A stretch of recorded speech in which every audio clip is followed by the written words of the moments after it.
Špagát. Tam sú moje vlasy. Ďalej. Nožnice a pásku. My tu máme takúto cukríkovú. Vystrihnuté listy z papiera. My sme si ich už vystrihli predom.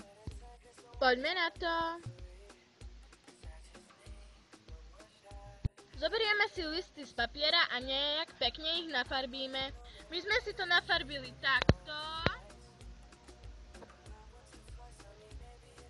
A môžeme sa presunúť na ďalší krok. Na ďalší krok budeme potrebovať pásku, nožnice, špagát a listy. Zoberieme si špagát alias šnúrka. Zoberieme si pásku, asi takúto veľkú, a nastriháme ju na malé kúsky podľa toho, koľko máme listov.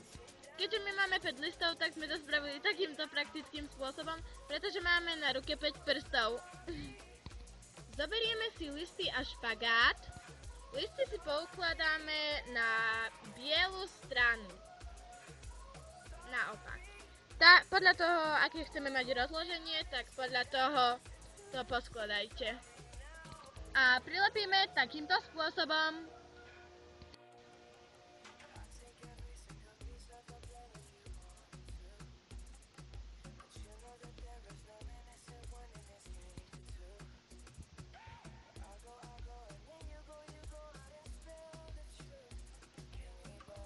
Takto by to malo vyzerať. A teraz tie listy otočte na farebnú stranu. My sme sa s tým vyhrali takto.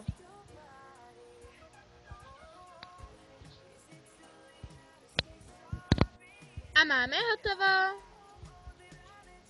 Ukážku, ako to vyzerá, máte už na začiatku, takže vám už nemusíme ukazovať, ako to vyzerá, že? Lebo ste to mali na začiatku. Je to tak, že? Dobre. Tak môžete si ho prilepiť kde chcete. A čaute!